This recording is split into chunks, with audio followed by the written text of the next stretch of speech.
Friends, आइए आज देखते हैं हम लोग कार्य समय के आधारित क्वेश्चन न्यूमेरिकल्स देखते हैं।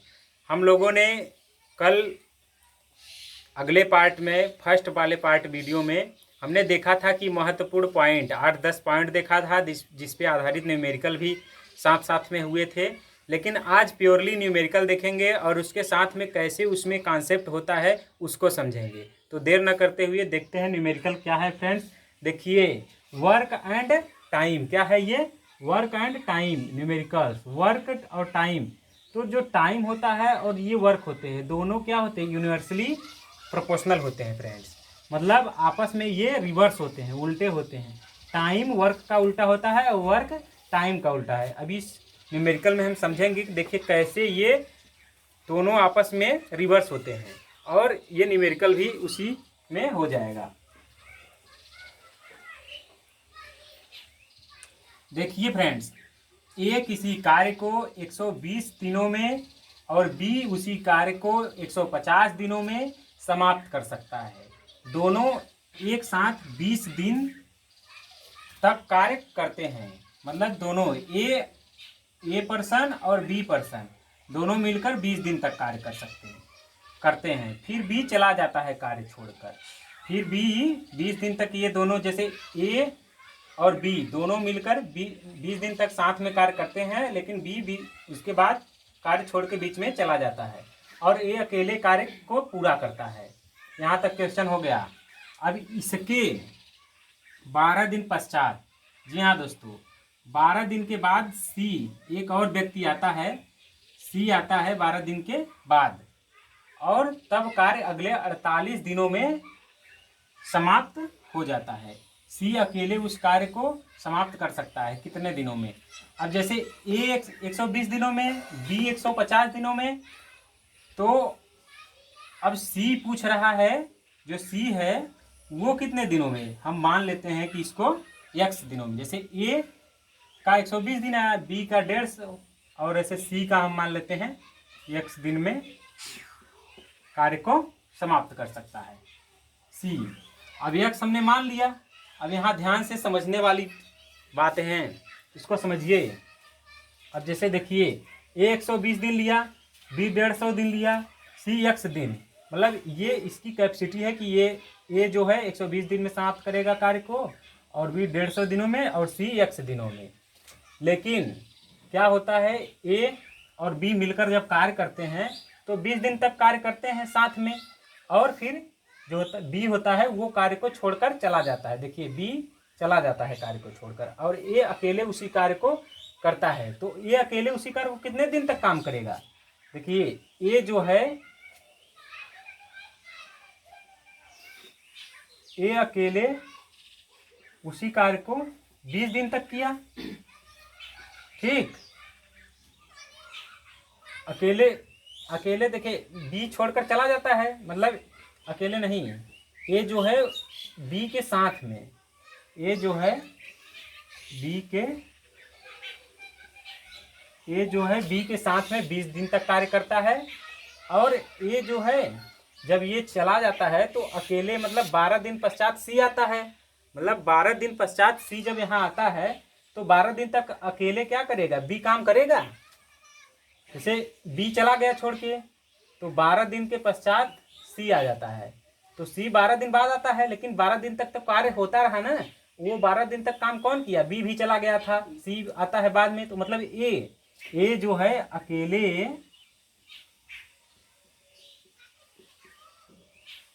12 दिन तक कार्य किया। समझ में आया?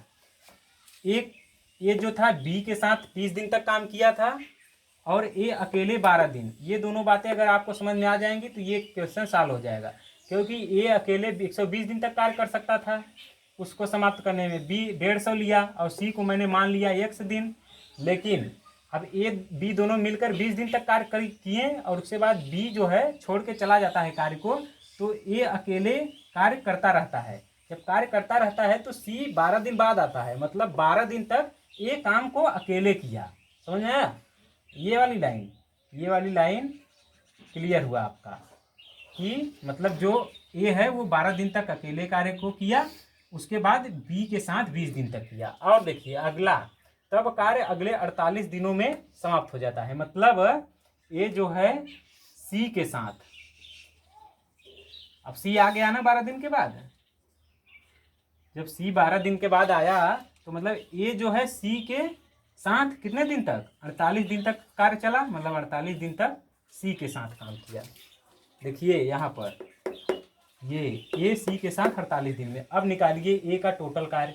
ए का टोटल कार्य कितना हुआ, 12 48 60 20 80 दिन, 80 दिन आया फ्रेंड्स, 80 दिन ए का कार्य आया,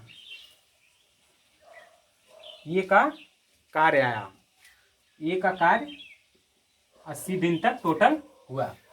अब समझिए ए का कार्य निकाल लिया आप 80 दिन तक, इसी प्रकार बी का निकालिए। बी का कार्य कितना हुआ, देखिए कहीं दिख रहा है, जब बी कार्य छोड़कर चला गया था तो वो कितने दिन तक काम किया था, बी, जैसे बी छोड़ कर चला गया था बीच में, 12 दिन पश्चात छोड़ के गया था,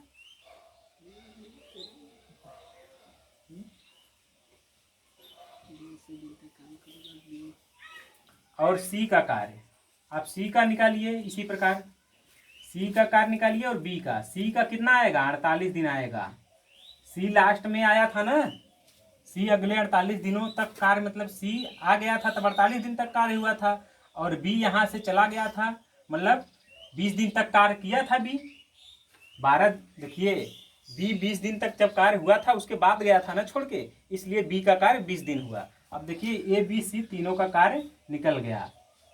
अब यहाँ रिवर्स टाइम और वर्क, जो वर्क एंड टाइम है ये दूसरे के अपोजिट होते हैं। अब यहाँ यही रूल लगेगा, देखिए कैसे लगता है, क्या है 120 दिन ए को समाप्त करने में लगता था, यहाँ ध्यान से समझिए, ये था ए को समाप्त करने में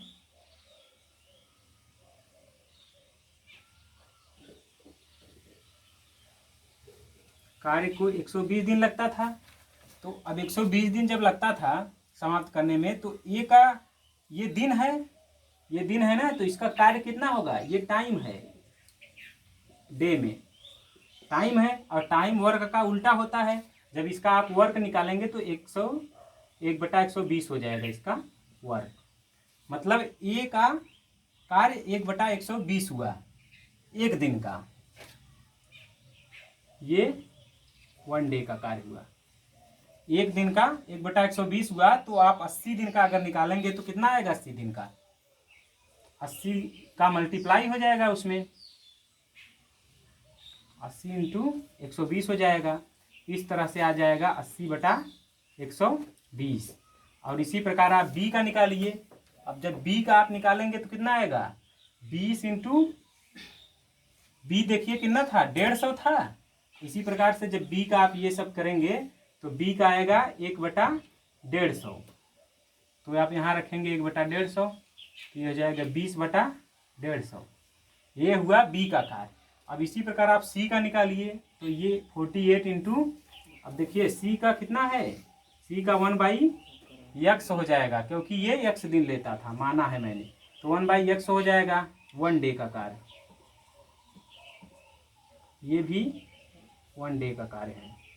समझिए ये क्वेश्चन अगर समझ जाएंगे, देखिए ये क्या था, दिन है, ये भी दिन है, तो ये टाइम है, टाइम का जब वर्क निकालेंगे तो इसका उल्टा होता है, मतलब 1 हो जाएगा, ए का 1/120 हो जाएगा, बी का 1/150 मतलब 150, सी का 1/100x हो जाएगा।